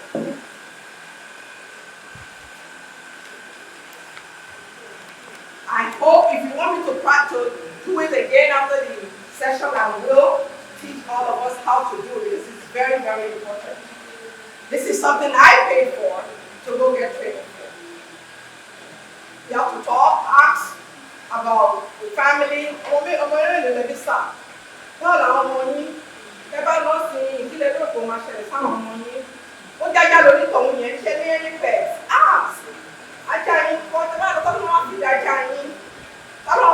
Help me out.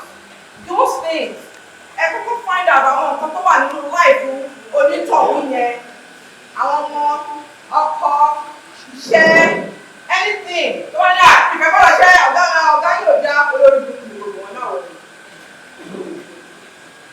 you always want to engage that individual so that they don't carry out that suicide.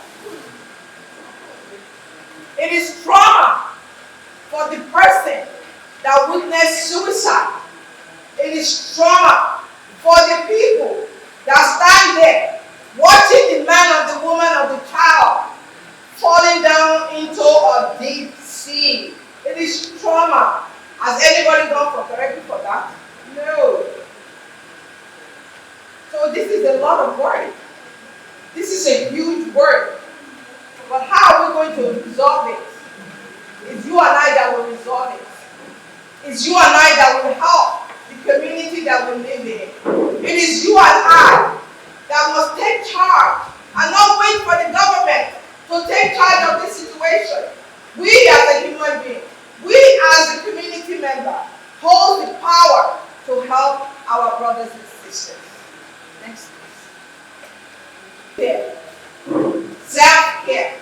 After you've experienced all this abuse, after all this goes past, after all this crying, after all this emotional stress, what do you do for yourself? What do you do for yourself? You just keep saying, I will do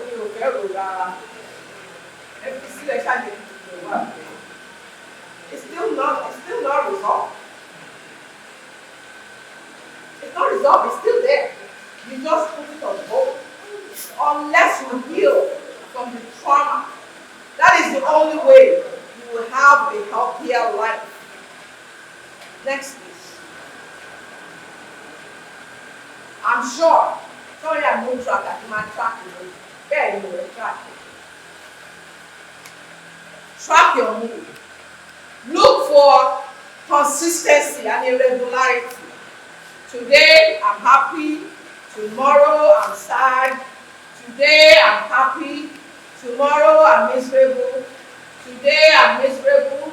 Tomorrow, I'm mad. I just don't know what's going on with me. I can't regulate my mood. Keep a chart.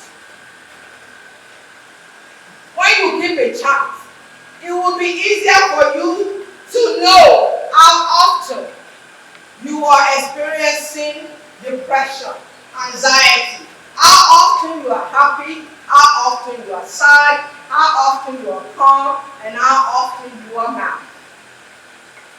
You can take a picture of this and print it, but it's in the PowerPoint. You just know the PowerPoint now. So keep log of your feelings. Very, very important. Next. Positive affirmation. Positive affirmation. Sharing positive affirmation. And you are important. So overall, it's positive affirmation. Overall. So many things that we do that we don't even know is therapeutic. Don't worry. The positive affirmation is inside the PowerPoint. Those are the tools. The very way, just read the positive affirmation to yourself. I will encourage you to read it early morning. I read. As a matter of fact, I have a lot of them. I want to set the tone of my day in a positive way. We do for ourselves. We don't need a lot of we don't need church, we don't need anything. I'm a living proof of that. I did a presentation in my job about 3 weeks ago. My ED sent me a letter, an email, like, Nimota, I have to share it. You made me think about something that I've never thought about before. I was like, seriously, wow, there's something to do with this organization. We, as a human being, we need to do our time. Share it why. If we use it correctly, consistently, every people will see how are that paying for the worship? How are paying for the worship? The Bible Gambari. These are stuff. Everything I'm talking about is things that I've done and practiced. There will be clear water, glass water. There read this, you know. That was for land. There will be days in which you will come on and go and roller skates. And come and you will then come and go smooth to Madame. You feel so happy when you get lottery now. Watch your mood. When you start reading positive affirmation, saying things to yourself, I'm good, This too shall pass. I'm better than this. I'm gracious. I'm confident. I'm exalt. Those things never saw. Ọlọ́run mo dúpẹ́ oore tó ṣe fún mi tí mo rí oore tó ṣe fún mi tí mi ò rí. Mo dúpẹ́ jíjẹ, mo dúpẹ́ mímu, mo dúpẹ́ lílo, mo dúpẹ́ níná. Mo dúpẹ́ àṣetì, mo dúpẹ́ pé mo ṣàṣeyọrí. Mo dúpẹ́ pé mo rí gbogbo ohun tí mo fẹ́ ṣe ní rọrùn. Ṣé kí mo ṣe ń ṣe àdúrà yìí? I'm not asking for God for anything. Gbogbo nǹkan tí mo béèrè fún yẹn tó dàbí ní àwùjọ. But I'm thanking him because mo mọ̀ pé wọ́n á ṣe fún mi. And ẹ jẹ́ ká dọ́ra wa wò pé àwájà àti ẹ̀sọ́ pé ká lọ ṣe kìíní ìlú 7 days. Say it to yourself consecutively for 7 days. Then you start seeing a shift in your behavior. You start seeing a shift in your environment. Àwọn kan tó máa dárúkọ ní kò tẹ̀lé lánàá lórí mọ́. Àwọn kan tẹ́ máa rò wọ́n ẹ̀ tí ẹ̀ ní rò wọ́n á máa gbá àjẹ́ alágbájá bẹ́ẹ̀ kan ló máa happy because you are saying something good to yourself. PRE, frontal, FONTAL, cortex, CORTES. That is what regulates our mood, our behavior, our thinking, our daily activities. Any little damage to that prefrontal cortex, any little one will make the person start feeling up and down, up and down. So, meditation helps heals your prefrontal cortex. And it's only about, you can only do 10 minutes. We were going to do it, I'm going to teach. It increases your imagination and creativity. Just sit quietly for 10 minutes is good enough for you. Makes you more aware and receptive to your surroundings. We call it mindfulness.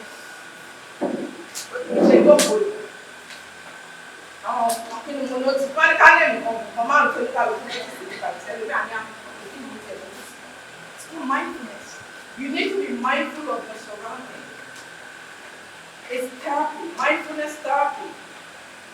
When you are mindful of your surroundings, your instincts will be heightened. Anything is to happen. Need that instinct, Lara, but we don't develop it. God gave it to us. But when you start doing meditation, I must surrender in the shower because you're being aligned to your spiritual self.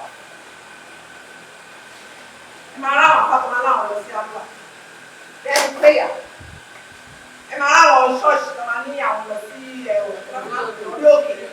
They are in prayer. They are doing meditation. They are praying. You don't have to say your prayer out loud. You say it in your inner mind.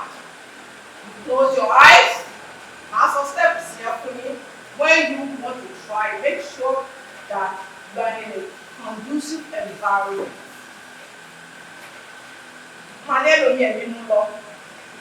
The person has gone up above. There's 3 stages, 3 layers that you will go across. And I will tell you those layers, those colors that you will see when you are meditating. But when you have reached the higher level, which is very, very difficult for anybody to reach unless you are spiritually inclined and strong when you're doing meditation. That is why they say it increases your imagination and creativity. Give you self-awareness.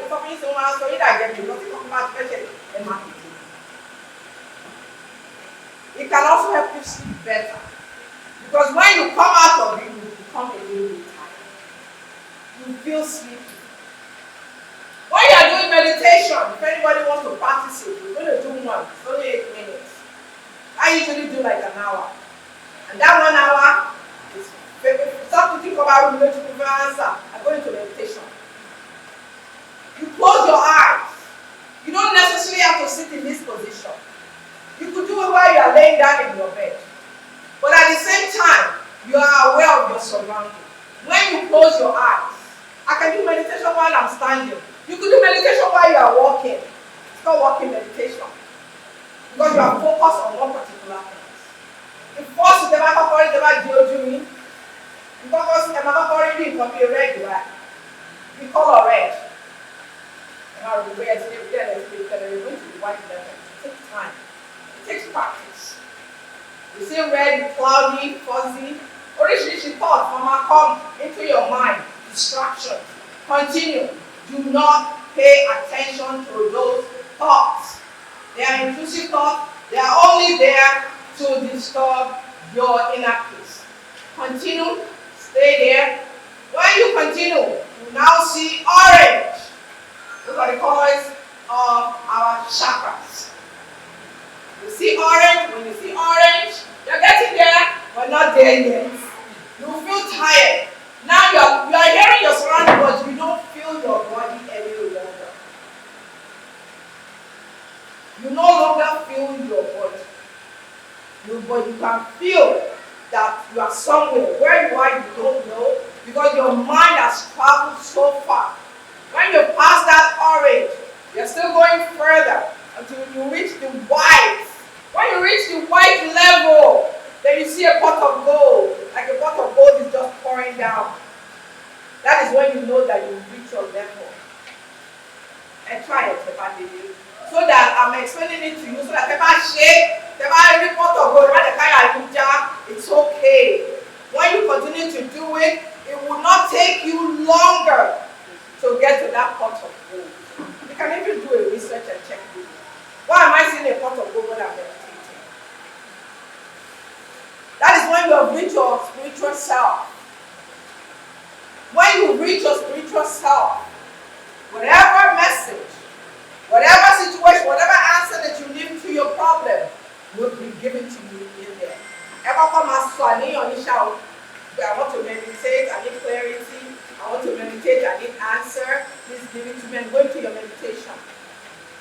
Whatever situation that you want to resolve, whatever answer that you are seeking for, just go into meditation. Winter time, summer time, cold water, sit in your tub, soak your feet in, and let it recharge you. You don't have to stand, you can sit there and just let it recharge into your whole body. If you want to even go a step further, you can light a scented candle. We're getting there very short. To calm yourself down. Next. These are all the things you could do. These are all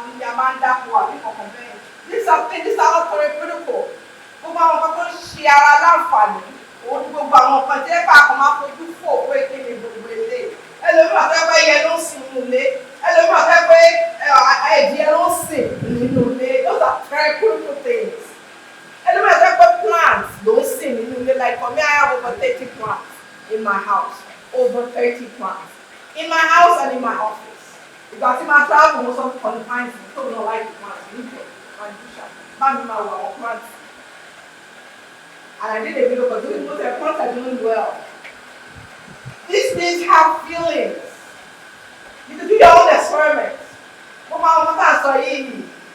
It's because we don't have anybody to educate us, to tell us that these are very therapeutic for us.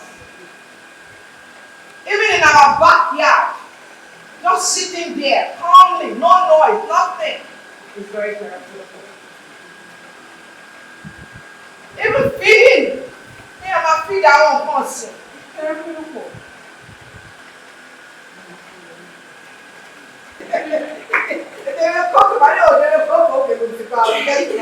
You know, those are very therapeutic.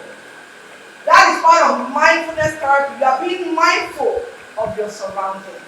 Any little noise, any little bird noise that you hear, pay attention to it, and you will see the effect on your mental health, on your behavioral health as well. Noise, they were very simple. Oh, calm.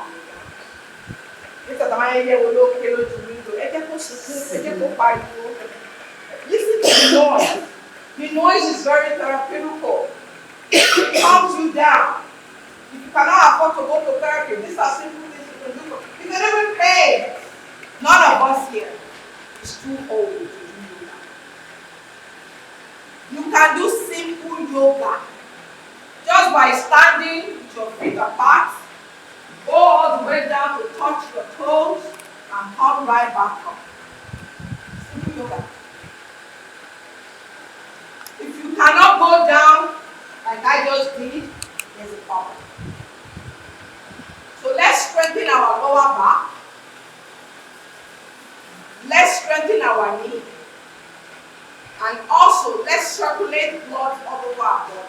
Just a simple bending down helps a lot. You don't have to be dramatic by going in there, by doing that. Just simple ones. It's very, very therapeutic. It also reduces stress. How much man go through a lot of stress and anxiety. It improves digestion. Me and John don't get any digest. Just stretching alone, minor stretching, will help your digestive system. It will also help you become very, very much alert. Next, please. Increase your well-being. It boosts your brain power to be able to think clearly when you are walking. It increases confidence in your diet, because you are doing exercise. You are not just sitting in one place, not moving around, not engaging your body. It also improves sleep. If you want to sleep better, about the 8, 9, depending an hour before you go to sleep. In your living room, a little just standing there, just going up and down, up and down, up and down, up and down, just doing that alone for 10-15 minutes is good enough for you. By the time you get to bed, you will smile. You don't need to pay it. Just put on earpiece. Put some good music on. Anyway, exercise. You know, make it fun for yourself and your partner. You will realize that your body becomes tired. Just 15 minutes. Then when my person is very you just go straight to bed. And do not eat after an hour. I know Ramadan is about, I love to just cut my food off by 9 o'clock. I don't want to create a habit whereby after Ramadan, I'm eating late. Next, please. This is my favorite item. Benefit of aromatherapy. Does anybody know what aromatherapy is? Does anybody have any idea what aromatherapy is?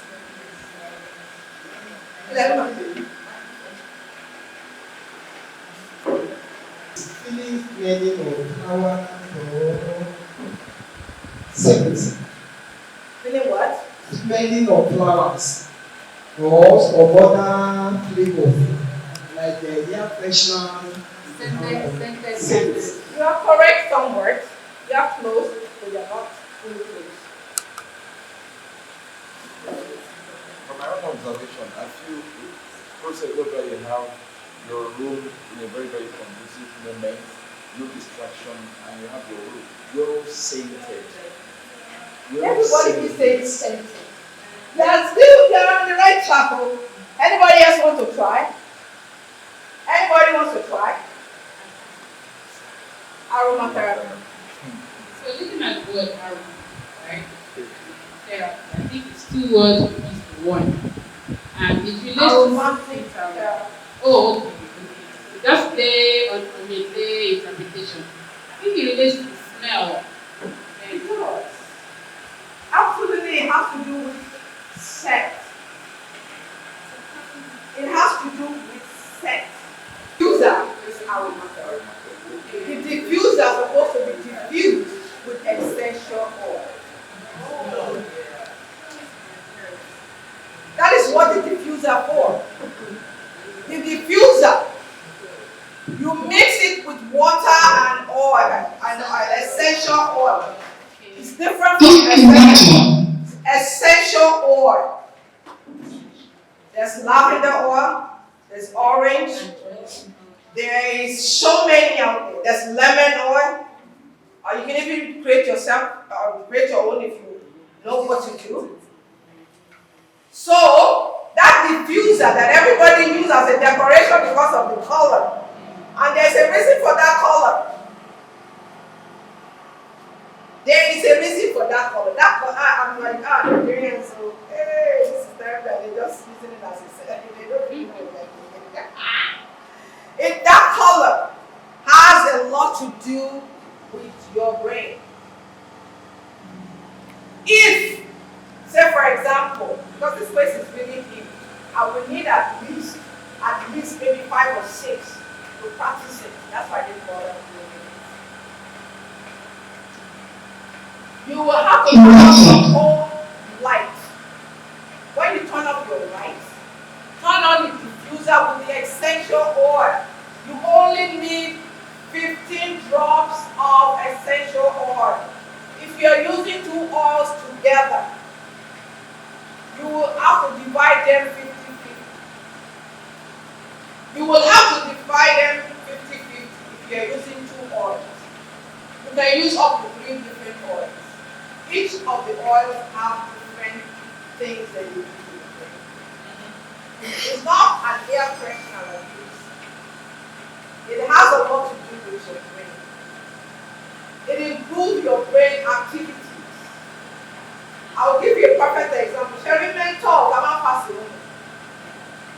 When we put it in our nose, what does it do? That's how I make it, I sell it. But I make it one for mental health. For anyone that is experiencing forgetfulness, lack of concentration, I would recommend the person sleep sage, peppermint oil, put it in a bottle, just sniff it, and it will boost your brain power again. Sage essential oil, peppermint essential oil. You can also add orange essential oil. You could put it in a cotton ball or in a bottle. Dash a little bit of each in it, maybe half and half. Cover it. When you feel that you're having a brain fog, sniff it. You will become alert. It improves sleep quality. It depends on what oil you are mixing. Lavender, chamomile are perfect for sleep. You just diffuse it. If it's only lavender you want to use, put 15 drops of lavender, fill the rest with oil, with water. Turn the lights on. The light will be changing from yellow to purple to green. Turn it on. It's for your sensory. It's not for decoration. It has a lot to do with your sensory. Some people respond to light as a sensory. We also have light therapy, which I also do for people that have depression. There's a particular light. It's called happy light. You can check it on Google. Happy light. For those that are suffering from mental health, all you need to do is sit with that light for 15 minutes, turn it off, your mood is changed. If you can't go to sleep at night, diffuse lavender. If you have chamomile, diffuse it, mix it together, let it fill the room, and just go inside.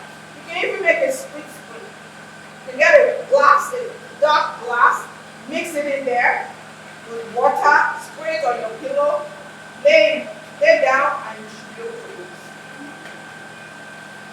And it also reduces stress and anxiety. For someone that is experiencing stress, you can mix that as well. Lavender is very good, it calms you down. Chamomile is very good, it calms you down. It also boosts your immunity to diseases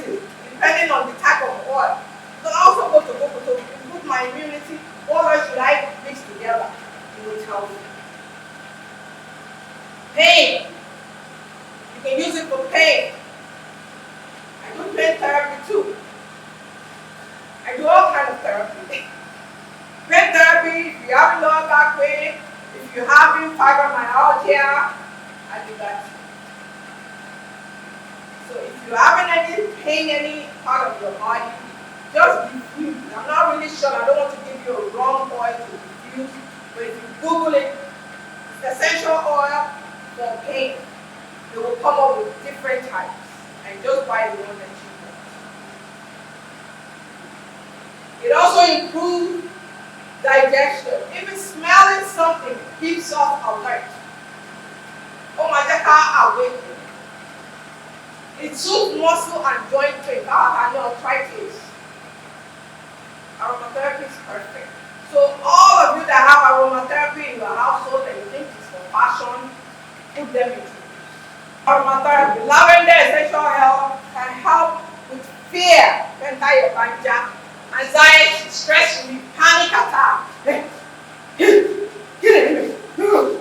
Those are people that experience panic attack. Any little thing, they are up, they are jumping. Lavender oil will help resolve that. But you cannot use it one day and leave it for 1 month and say it doesn't work. You have to be consistent and persistent with it. Bergamot essential oil also help with fear and anxiety. You can mix them together.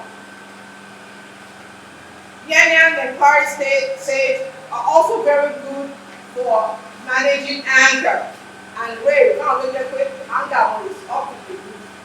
Just diffuse. Frankincense, chamomile, and sandalwood also help with PTSD, which I talked earlier, post-traumatic stress disorder. Mandarin, rose, sandalwood, and betadine help improve PTSD as well. You can always mix these oils together.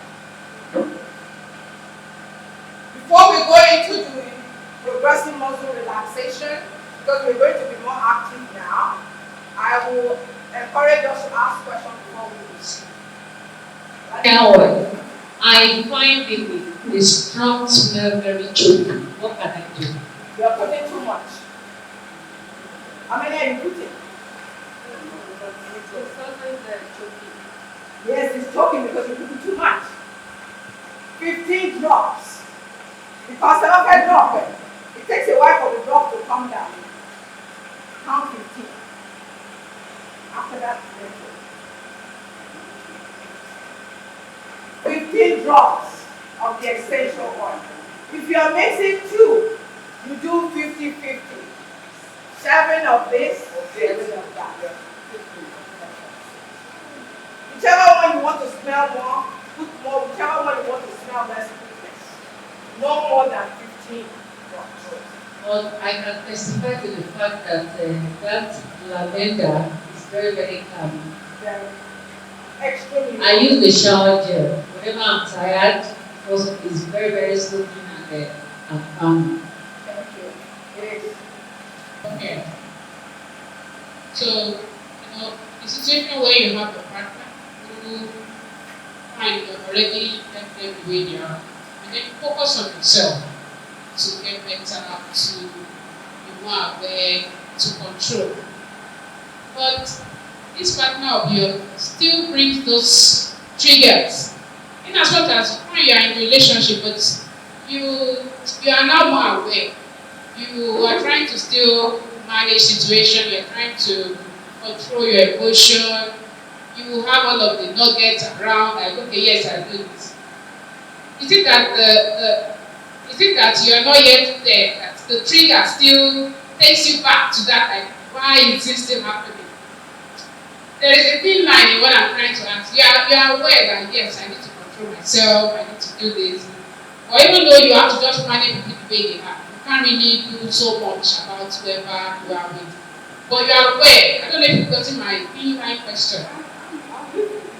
But this trigger still comes, and it's sometimes driving you nuts. But you'll be like, okay, I'm aware this is going to happen.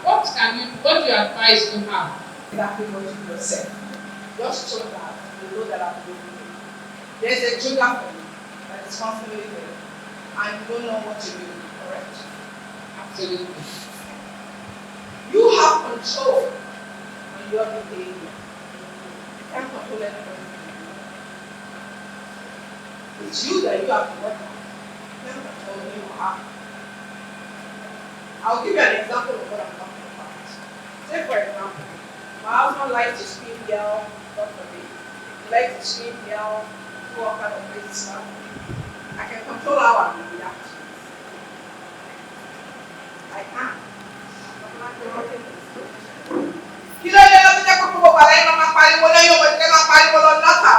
We just fell into it.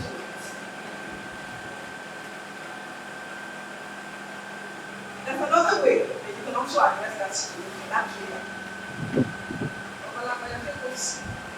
You are coming with concerning attitude. Rather than judgmental attitude. So come with a concerning attitude.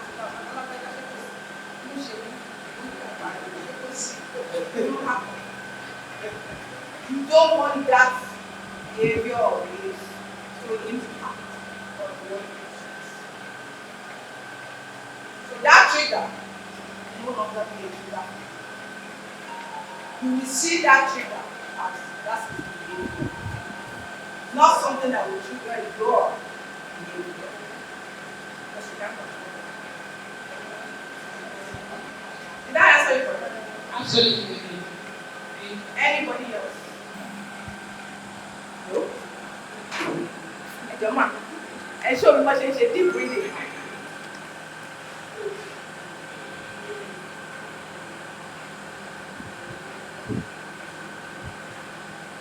No? And your man show me what you say, deep breathing. The same way? I'm giving people benefit of the doubt. How do you do it the same way? Which is what way? Just to hold my breath in. How do you do that? I want you to practicalize it. Okay, so I hold it, I close my eyes, and then I release it. No, ma'am. And your man. And show me a deep breathing. Nobody else. Nobody else. Nope. And then show me a deep breathing.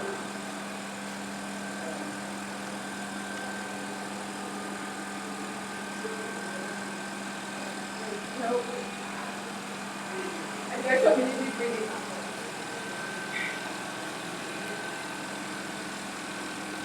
Nope. And then show me a deep breathing. No.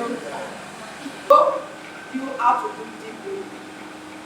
You're going to take a deep breath in for 4 seconds. You're going to hold it in for 6 seconds. You're going to exhale for 4 seconds. 4, 6, 4. How do we do it? I'm going to teach us 2 ways to do deep breathing. And you can now pick the one that is easier for you to do. The first one that all of us know how to do, or thought we know how to do, is this traditional one. Take a deep breath in.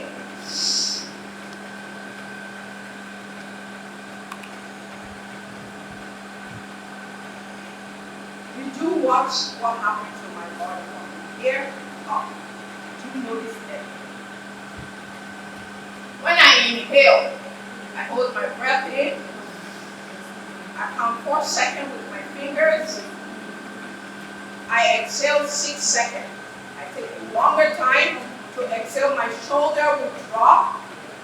My chest will drop. And then I'm blowing a candle. Birthday candle up. I'm blowing it out slowly.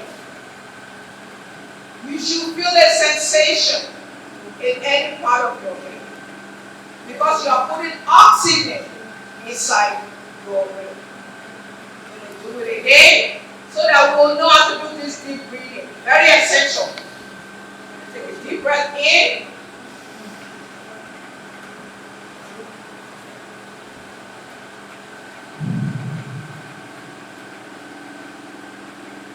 You see difference? Aside from the shoulder dropping, the stomach level. You protrude it out. You don't hold your stomach in when you are doing deep breathing. You roll your stomach out. Am I right? Can you see that? When you are exhaling, your stomach deflates itself. So I want you to take a good look again, because I'm going to ask all of you to do it. We have to get it. You're going to take a deep breath in.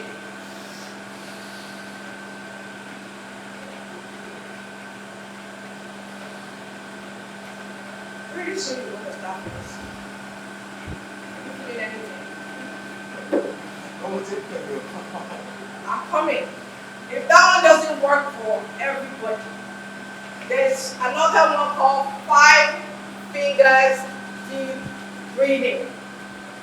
Hold your fingers up, everybody. Any fingers. Just for the purpose of this session, you don't have to hold it up when you are doing it. For the purpose of this session, I am going to teach you 5 fingers deep breathing. I'm going to show you before I ask all of you to join me. We're going to start at the base of our thumb. We're going to take a deep breath coming up. We're going to hold it for 4 seconds when we get to the tip. We're going to exhale as we are coming down. We're going to hold it. Then we're going to take a deep breath coming back up. How does that look? I will do it for all of us. For those of you that are in the counseling field, and you come across a couple, an individual that is hyperventilating, is to calm down. Calm down is not the word to use. The person does not respond to calm down. The person will better respond to let's do deep breathing. And then you can teach the individual how to do deep breathing. Now we're going to do it. Let me do it first, then you follow. You're going to take a deep breath coming from your base. I'm going to hold it for 1 second. I'm going to exhale coming down. You see, I blow the air out. You're already feeling sleep is working. My guy is working. That's what it's supposed to do, make you feel calm. Exactly. That is what it's supposed to do. Imagine someone that is very anxious. I can't go to sleep at night. Get up, do 5 fingers deep breathing. If you've done 5 all the way to the end, reverse it back until you start feeling sleepy, you start yawning. That is the time for you to go to sleep. Do we get it? We find it fun. Is this something we just learned today? Is it encouraging for you too? Yes. So please teach your children, teach your co-worker, teach the people at the mosque, teach the people at the church. Listen, I learned something today. If you're feeling anxious, do it with me. If you cannot remember the 4, 4, 6, do the 5 fingers. Everybody's just joining. Now, we are going to use, excuse me, sir, I would like to get your comment. Why are you doing that? Are you? Like seriously, honestly, simple. As a social worker, I've never, even that's how we do it that we've gone through the Lagos State. I've never come across something like this. And by 12 a.m., I have my thoughts to do what to present when the 12:12, I'm still awake. But when I find it so difficult to sleep, then I'll have to take money and water, but like this one, I will not let you, I'm feeling sleepy already right now, because I started yawning. And see, I'm feeling the relief of my body entirely. Since this, I'm not trying to play it back, because I need to receive said. I have never done this in my life. I'm kind of done exercising, this one. I'm feeling so relief. I will find that it's also Yeah, it's something you feel immediately. That is why I said that the way they do counseling here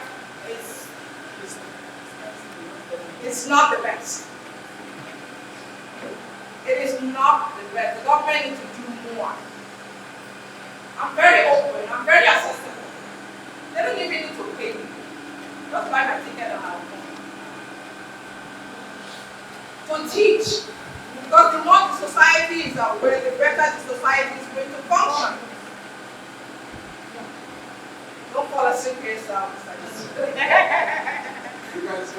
I can see.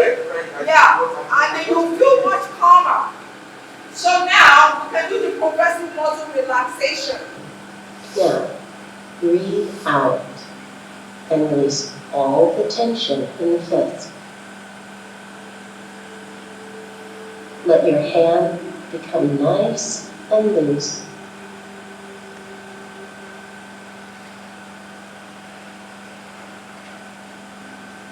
Again, make a tight fist with the right hand and hold it.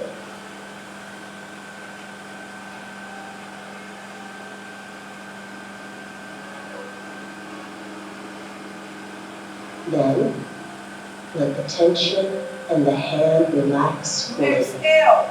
Focus on what your hand feels like to you when it's relaxed. When you are holding your fist. Slowly breathe in You and exhale bring your right when you forearm relax. up to your shoulder and tighten your Take upper a deep arm. breath in. Hold. Now, breathe out and Exhale. release.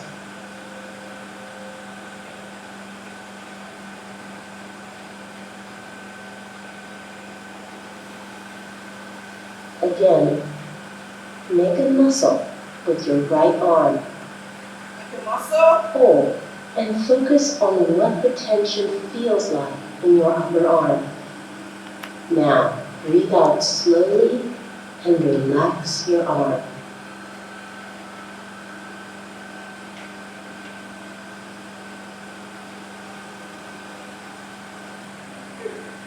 Exhale and release.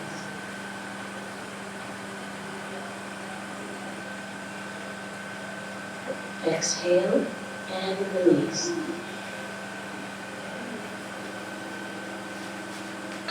We use at my organization.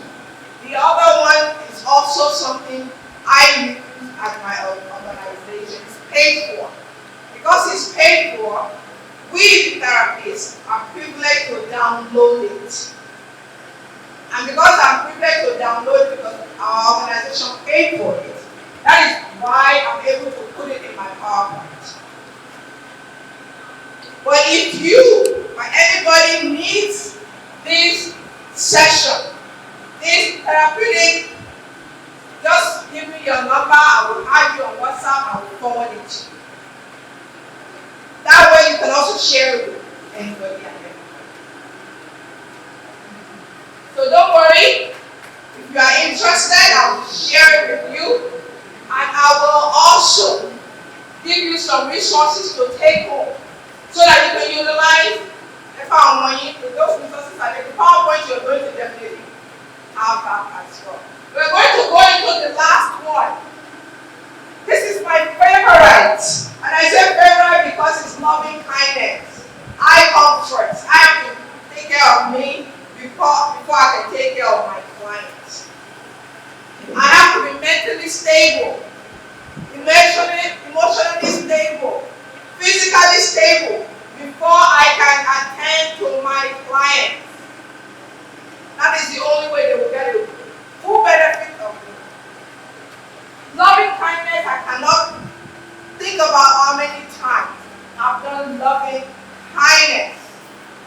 And I purposely pick loving kindness because it's more or less of letting go, loving yourself, forgiving others, forgiving those that have hurt you, so that you yourself can be at peace with yourself. Be self-directed, just follow the instruction. At any time they are asking you to invite somebody in, I will encourage you to bring in the person that has offended you, that you are angry at, that is making your life miserable, that has hurt encourage you, bring that person into the meditation.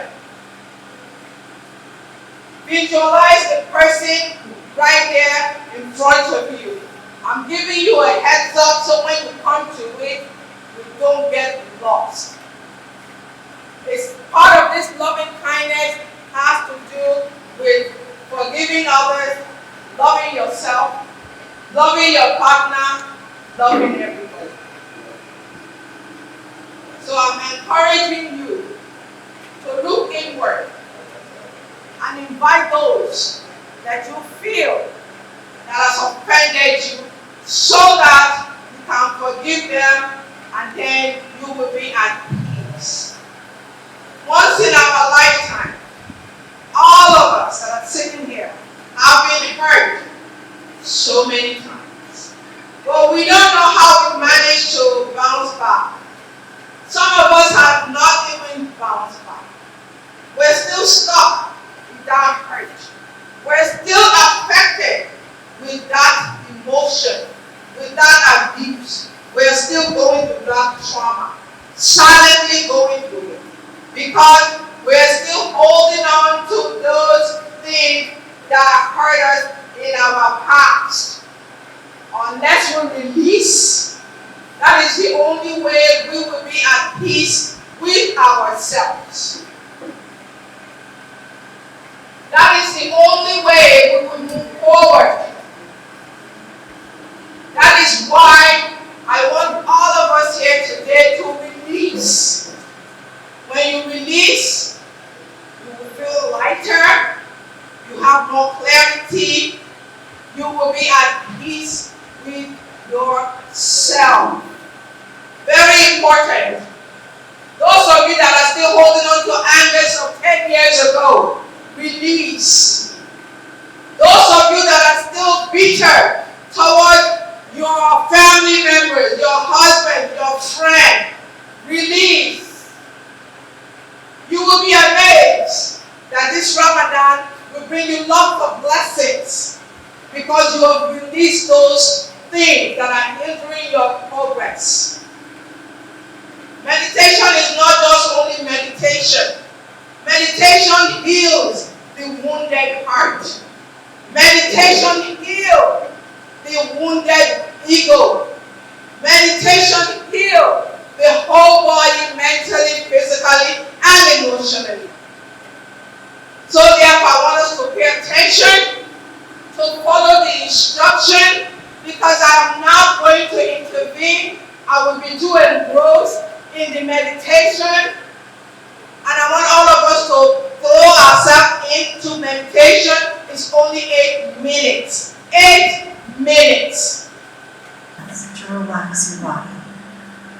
Simply pay attention to the sensation of breathing and the feeling of relaxation within your body.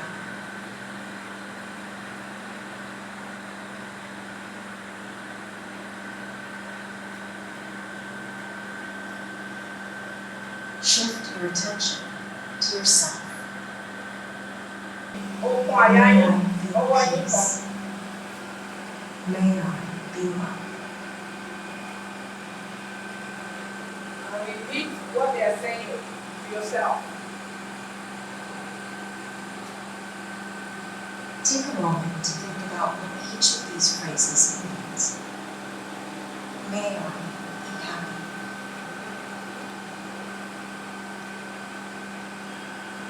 May I feel peace.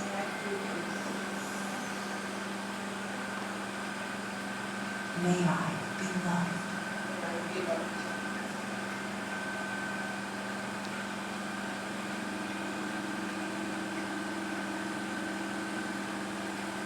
If it's difficult for you to say these words to yourself, that's okay. Don't feel the need to judge your feelings or to change them. With each breath, repeat. May I be happy. May I be happy. May I feel peace. May I feel peace. May I be loved. May I be loved.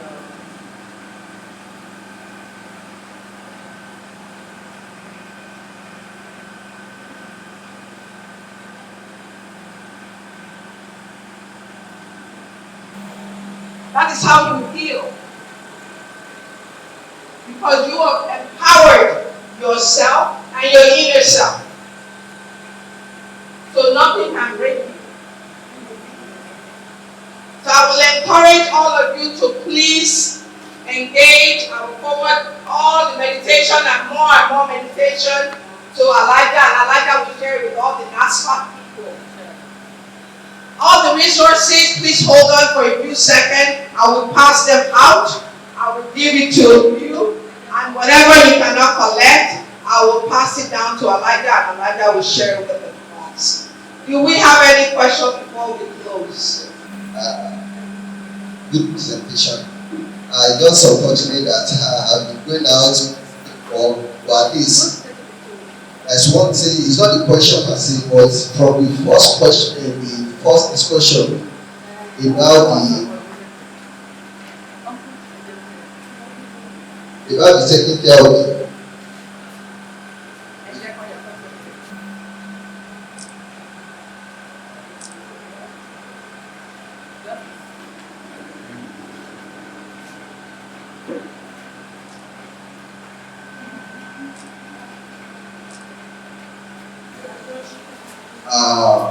If a male to become a responsible husband, what I just want to add is that the fault is not from us. The fault is not from us, it's from you, mother. You are not training the male child to prepare them to understand how to manage the female wife. Thank you very much. Very important, and I want to speak to that. And I really, truly, from the bottom of my heart, I thank you for bringing that question up. Yes, we mothers have not equipped our male son to be able to manage their female wives. I've said it earlier, sir, that our culture, our environment is what our mother relies on to educate them. That was in the past. But in the present moment, it should be changed. And I'm challenging all the mothers here to encourage their son to cook in the kitchen with them, to take care of themselves, single-handedly by themselves, rather than shifting every single chores to the female. There is no chore that a man cannot complete. There is no chore that a female can only complete. Therefore, I am pleading with our community. I am also pleading with our religious institution. So please, educate, empower, motivate our youth, our sons, to be engaged in house chore, including cooking, including bringing their younger ones, and not leaving it alone just for the females. Because as they go older, they will lack these skills, not only for themselves, but also for their own children as well. So we, as a mother, the new generations, I am appealing to all of you. I am appealing to the government to come out with a broadcast that male child is not subjected to breadwinners. Male child is not only responsible for keeping the house in order. A male child is not solely responsible financially for the household. It should be a shared venture. It should be a collaborative effort. Mothers, when you see your son doing female chores with his wife, do not interfere. Let him learn the things that you refuse to teach him in the house. Let him learn it from his wife so that he can be a good father, a good husband, and a good friend to his fellow members. So therefore, I put everything in your hands. I put it in Almighty Allah's hand to guide our mother, to guide the society that we live in, to guide our institution, our religious institution, and to foster independence within our males, and not just say there's a division of chores within the household. If you, the mother-in-law, goes into your household, your children's house, to visit, and your son is in the kitchen cooking, do not turn your nose up and down, roll your eyes up and down, as if though you have seen the worst things in your life. Encourage them, support them, give them prayer, because those are the things you, the mother-in-laws, are supposed to teach your son before he leaves your house. I know some of you might say, oh, she's just talking rubbish. Oh well, we'll see whether it's rubbish or it's education. With that being said, thank you so much. I thank all the people that came here today. I thank all my supporters. I thank all my donors. May Almighty Allah bless you during this Ramadan. Thank you very much. Once again, my name is Nimota Raji Gambari. I am a registered social worker and a psychotherapist in Ontario, Canada. Thank you very much.